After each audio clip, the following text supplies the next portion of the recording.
പ്രത്യേകിച്ച് ഈ മൊബൈലും സംവിധാനങ്ങളുള്ള ഒരു കാലത്തൊരു ഡിജിറ്റൽ വേൾഡിലെ ജനറേഷൻ ബന്ധങ്ങളിൽ എത്രത്തോളം ശ്രദ്ധിക്കേണ്ടതെന്നുള്ള കാര്യം വളരെ ഗൗരവത്തിലാണ്. ഞാനതിനൊരു സാമ്പിൾ ഇങ്ങനെ പറഞ്ഞു പോയാൽ നിങ്ങൾക്ക് വേഗം മനസ്സിലാവും. കണ്ണാടിയുടെ മുമ്പിൽ നിന്ന് തൻ്റെ സ്കാർഫ് നേരെയാക്കുന്ന ഒരു 19 വയസ്സുകാരി ഡിഗ്രി സെക്കൻഡ് ഇയറിന് പഠിക്കുന്നു. ഉമ്മ അടുക്കളയിൽ നിന്ന് അവൾക്ക് വേണ്ടി ചോറ്റുപാത്രത്തിൽ ലഞ്ച് ഇങ്ങനെ നിറക്കുന്നു. ഇവൾ ഈ കണ്ണാടിയുടെ മുമ്പിൽ ഇങ്ങനെയൊക്കെ നിൽക്കുമ്പോൾ ഉമ്മ അങ്ങ് പറഞ്ഞു പോയി, എന്താ സൗന്ദര്യ മത്സരത്തിനാ പോന്നെ, നമ്മളും പണ്ട് കോളേജിലൊക്കെ പോയതാ എന്നുമ്മ പറഞ്ഞു. ഉമ്മ ഒരു വിമർശനത്തിൻ്റെ മൂടാണ് ഉണ്ടാക്കിയത്, ഒരു കുറ്റപ്പെടുത്തലിൻ്റെ മൂടാണ്. ഇവൾ ഈ ചോറ്റുപാത്രം മനമില്ലാ മനസ്സോടെ എടുത്ത് പുറത്തിറങ്ങുമ്പം ഇവളുടെ ഉള്ളിലൊരു ഭാഷയുണ്ട്. എന്താണെന്നറിയോ?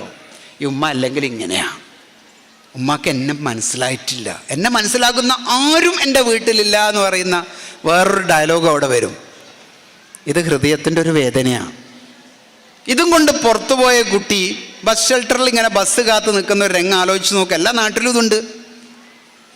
ഷെൽട്ടറിൽ, അപ്പുറത്തെ ഷെൽട്ടറിൽ കരടിൻ്റെ ഫോട്ടോ ഉള്ള ബനിയനൊക്കെ ഇട്ടൊരു ചെക്കൻ നേരത്തെ വന്ന് നിൽക്കുന്നുണ്ട്. മൂപ്പര് എല്ലാവരെയും സ്കൂളിൽ പോകുന്ന ആളുകൾക്ക് യാത്ര അയക്കുകയും സ്വീകരിക്കുകയും ഒക്കെ ചെയ്യുന്ന ഒരാളാണ്. സ്കൂളിൽ മര്യാദക്ക് പോയിട്ടില്ല, പല നാട്ടിലുണ്ട്. ഇവൻ ഇവളെ നോക്കിയിട്ടൊന്ന് ചിരിക്കുകയാണ് ഈ രംഗത്ത്. അറിയാതെ ഇവൾ ചിരിച്ചുപോയി. എന്താ കാര്യം? വീട്ടിൽ വേദനയാണ് തന്നത് മനസ്സിന്. ഈ അങ്ങനെ ഫ്രീ ആയിട്ടൊരു ചിരി വരുന്നു. ഈ കുട്ടി ചിരിച്ചു പോവും. ചിരിക്കുമ്പം അവനും ചിരിച്ചു, ഇവളും ചിരിച്ചു. ഇത് ഹൃദയത്തിൽ വേറെ ഒരു ഉദ്ദേശം ഇതിൻ്റെ അകത്തില്ല. ഒരു വേവ്സാണ്, ഒരു കറണ്ടാണ്, ഒരു ഇലക്ട്രിസിറ്റിയാണ്. അവൻ വാട്സപ്പിൽ മെസ്സേജ് അയച്ചു, അവൾ ചിരിച്ചിരിക്കുന്നു. രണ്ടാമത്തെ ദിവസവും നേരത്തെ വരും. നിങ്ങളെ വീട്ടിൽ നിന്ന് ഈ ഉമ്മ ഇവളെ ഇതേപോലെ ചിരി വേദന കൊടുത്തിട്ട് അയച്ചതെങ്കിൽ ആ ചിരി പിന്നെയും തുടരും. മൂന്നാമത്തെ ദിവസം അവൻ ഈ ബസ് ഷെൽട്ടറിലുണ്ടാവും. ഏതെല്ലാം നാട്ടിൽ എന്തെല്ലാം രീതിയിലാണ് നടക്കുന്നത്. സ്വരം പോലും ശ്രദ്ധിച്ച് ഫോൺ എടുക്കണമെന്ന് ചിലരൊക്കെ പറയാറുണ്ട്. ഹലോ എന്ന് പറയുമ്പോൾ നീ ഒന്ന് ശ്രദ്ധിച്ചേക്ക് എന്ന്. അത് പറയുമ്പം പിന്തിരിപ്പൻ വർത്താനാണ് എന്ന് നിങ്ങൾക്ക് തോന്നുമായിരിക്കും. പക്ഷെ ഒരു ഇസ്ലാമിക സദസ്സിൽ ഞാനത് പറയുന്നത്, സൂറത്തുൽ അഹ്സാബിലെ ഒരായത്ത് അതിങ്ങനെ ഓതിയപ്പോൾ ഞാനിങ്ങനെ ഞെട്ടിത്തെറിച്ചു പോയി. പഠിച്ചോനെ, പുതിയ കാലത്തിനു വേണ്ടി ഇറങ്ങിയ ഒരായത്ത് പോലെ. യാ നിസാ അൻ-നബി ലസ്തുന്ന കഅഹദിൻ മിനൻ നിസാ ഇൻ ഇത്തഖയ്തുന്ന ഫലാ തഖ്ലഅന ബിൽ ഖൗൽ ഫയത്മഅ അല്ലദീ ഫീ ഖൽബിഹി മറദ്. പുതിയ കാലത്തിനു വേണ്ടി ഇറങ്ങിയ ഒരായത്ത് പോലെ. യാ നിസാ അൻ-നബി, പ്രവാചക പത്നിമാരെ, ലസ്തുന്ന കഅഹദിൻ മിനൻ നിസാ, നിങ്ങൾ സാധാരണ സ്ത്രീകളെ പോലുള്ള സ്ത്രീകളല്ല.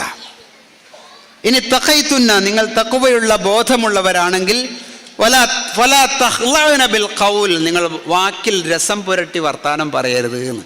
ഹലോ എന്നൊക്കെ പറയുന്നതൊന്നും നീട്ടിയിട്ട് അങ്ങ് പറഞ്ഞു പോകരുത് എന്നർത്ഥം.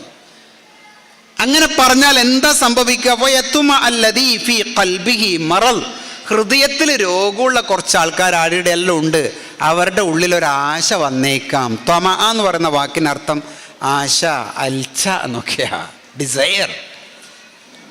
അപ്പം അത് ഖുർആൻ ശരിക്കും ഇന്നത്തെ കാലത്തിൻ്റെ ജനറേഷനെ നോക്കി സംസാരിക്കുന്നത് പോലെ. ചില ഫോണിലെ കമ്മ്യൂണിക്കേഷൻ്റെ താളം ചില വഴികളിലേക്ക് തിരിച്ചുവിടും. ചില വീട്ടിൽ നിന്ന് കൊടുക്കുന്ന വിമർശനം ചില വേണ്ടാത്ത വഴികളിലേക്ക് തിരിച്ചു. അപ്പോൾ മനുഷ്യ ഹൃദയത്തിന് എന്താണ് വേണ്ടത്? മനുഷ്യ ശരീരത്തിന് എന്താണ് വേണ്ടത്? മനുഷ്യ മനസ്സിന് എന്താണ് വേണ്ടത്? അത് പിശുക്കില്ലാതെ കൊടുക്കാൻ വീട്ടിൻ്റെ അകത്തുനിന്ന് നമുക്ക് സാധിച്ചാൽ അൽഹംദുലില്ലാ, നമ്മളെ വീട്ടിലേക്ക് സ്നേഹബന്ധത്തിൻ്റെ സമാധാനം സന്തോഷമായിട്ട് തിരിച്ചു വരും. ഇവർ പറഞ്ഞ സമയം അനുസരിച്ചിട്ട് എൻ്റെ മുമ്പിൽ 10 മിനിറ്റ് കൂടിയുണ്ട്. അത് ഞാൻ ഇങ്ങനെ പറഞ്ഞ് അവസാനിപ്പിക്കാനാണ് ഉദ്ദേശിക്കുന്നത്. അതായത് ഈ സന്തോഷം എന്ന് പറയുന്നത് നമ്മളെ വീട്ടിൻ്റെ അകത്ത് എല്ലാവർക്കും ഉണ്ടാകണമല്ലോ. അത് കുടുംബ ബന്ധത്തിൻ്റെ അകത്ത് ഇല്ലാതെയാകുന്നതിൻ്റെ ഏറ്റവും പ്രധാനപ്പെട്ട ഒരു കാരണം എന്ന് പറയുന്നത് താരതമ്യമാണ്.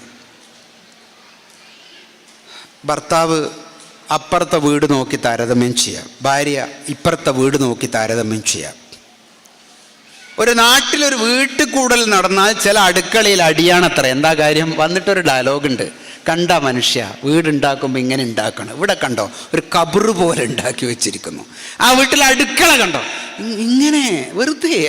അതുവരെ എൻ്റെ വീട് ഒരു ഒന്നാന്തരം വീടായിരുന്നു. അപ്പുറത്ത് വേറൊരു വീടുണ്ടാകലോടുകൂടി എൻ്റെത് ചെറുതായിപ്പോയി. ഒരു 1000 രൂപയുടെ ചുരിദാർ ധരിച്ചൊരു കല്യാണ സദസ്സിൽ പോയ പെണ്ണ് കുറച്ചു നേരം വലിയ പ്രശ്നമൊന്നും ഉണ്ടായിരുന്നില്ല. അതെൻ്റെ കുപ്പായൊക്കെ നോക്കി നല്ല രസമുണ്ട്. തൊട്ടടുത്ത് 2000 ഉറുപ്പികയുടെ ചുരിദാർ ഇട്ടിട്ട് ഒരാൾ വിരലോടുകൂടി തൻ്റെ കുപ്പായം ഒന്നുമല്ലാതെയായി. അതിൻ്റെ വില കുറഞ്ഞു. അക്ബർ ചക്രവർത്തിയുടെ രാജസദസ്സിൽ പഴയ കഥയാണ്. ഒരു വര വരച്ചിട്ട് അക്ബർ ചോദിക്കുന്നുണ്ട്, ഈ വര മായ്ക്കാതെ നിങ്ങൾക്ക് ഇതിനെ ചെറുതാക്കാൻ പറ്റുമോ എന്ന് ചോദിക്കുന്നുണ്ട്. നമ്മളെല്ലാവരും അറിയാണ്ട് ചെറുതായി പോകുന്ന ഫിലോസഫി. കുറേ നേരത്തെ നിശബ്ദതയ്ക്കൊടുവിൽ ബീർബൽ ഒരു ചോക്കെടുത്തിട്ട് അതിൻ്റെ താഴെ ഒരു വര വരച്ചിട്ട് പറയുന്നുണ്ട്, നിങ്ങളുടെ വര ചെറുത്, എൻ്റേത് വലുത്. കണ്ടോ, അതിൻ്റെ അടുത്തൊരു വലുത് വരലോടുകൂടി മായ്ക്കാതെ തന്നെ നമ്മളെ ചെറുതാകുന്ന ഒരവസ്ഥയാണ്. അത് നമ്മളെ വീട്ടിലുണ്ട്, ആഭരണങ്ങളിലുണ്ട്, വസ്ത്രങ്ങളിലുണ്ട്, ഭക്ഷണത്തിലുണ്ട്. അതുകൊണ്ട് ഈ പൊരുത്തത്തിൽ താരതമ്യം വിട്ടേക്കണം. എനിക്കുള്ളതൊക്കെ എൻ്റെ സ്വന്തമാണ്. എനിക്കുള്ളതിൻ്റെ വിശേഷങ്ങളെ നമ്മളിങ്ങനെ എണ്ണി നോക്കണം.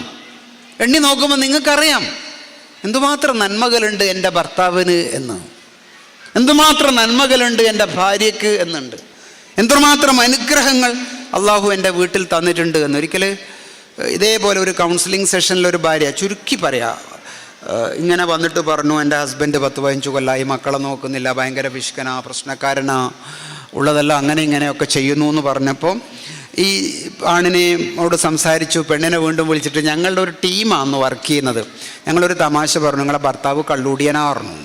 അപ്പോൾ പെണ്ണ് പറയാ, കള്ള് പോയിട്ട് സിഗരറ്റ് പോലും മൂപ്പര് ചുണ്ടിൽ വെക്കാറില്ല, അത് വേറെ കാര്യം. നിങ്ങളെ ഭർത്താവ് അന്യ പെണ്ണിൻ്റെ മുഖത്തോലും നോക്കാത്ത ആളാണെന്ന് പറഞ്ഞു. നിങ്ങളെ ഭർത്താവ് ക്രിമിനൽ, അയ്യോ ഒരു കോഴിനെ ഇറക്കുന്നിടത്ത് പോലും മൂപ്പര് നിൽക്കില്ല, മൂപ്പര് നല്ല അങ്ങനത്തെ പ്രശ്നമൊന്നുമില്ല പറഞ്ഞു.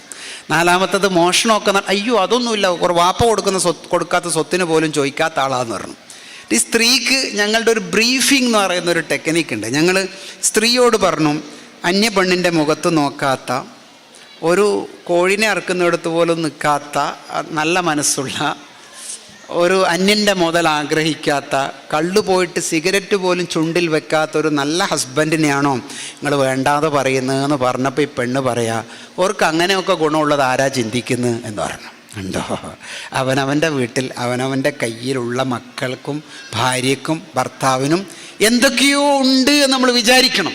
കൗതുകപൂർവ്വം ഇന്ന് രാത്രി വീട്ടിൽ പോയിട്ട് നിങ്ങൾ വെറുതെ പാർട്ട്ണറുടെ മുഖത്തേക്ക് ഇങ്ങനെ നോക്കിക്കൊണ്ടിരുന്നാൽ ഇതുവരെ കാണാത്ത സൗന്ദര്യത്തിൻ്റെ കുറേ ഭൂമികകൾ നിങ്ങൾക്ക് കാണാൻ പറ്റും. അൽഹംദുലില്ലാഹ് ഉള്ളിലിങ്ങനെ പറയുന്ന ഒരു മനോഭാവത്തെക്കുറിച്ച് പ്രവാചകർ സല്ലല്ലാഹു അലൈഹി വസല്ലം തങ്ങൾ പഠിപ്പിച്ചിട്ടുണ്ട്. ഉൻദറു ഇലാ മൻ ഹുവ അസ്ഫല മിൻകും വലാ തൻദറു ഇലാ മൻ ഹുവ ഫൗകക്കും. നിങ്ങൾ മുകളിലേക്ക് നോക്കല്ല, താഴേക്ക് നോക്കൂ. നിങ്ങൾക്ക് അള്ളാഹു തന്ന അനുഗ്രഹങ്ങളില്ലാതെയായി പോകുന്നു. അതുകൊണ്ട് പൈസ നോക്കിയിട്ടോ, കാറ് നോക്കിയിട്ടോ, വീട് നോക്കിയിട്ടോ, ആഭരണങ്ങൾ നോക്കിയിട്ടോ നിങ്ങൾ ഈ ബന്ധത്തെ എണ്ണരുത്.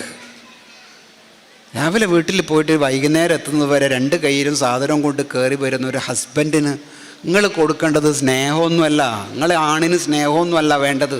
നിങ്ങൾക്ക് വേണ്ട സ്നേഹവും കൊഞ്ചിക്കലും ഒന്നുമല്ല വേണ്ടത്.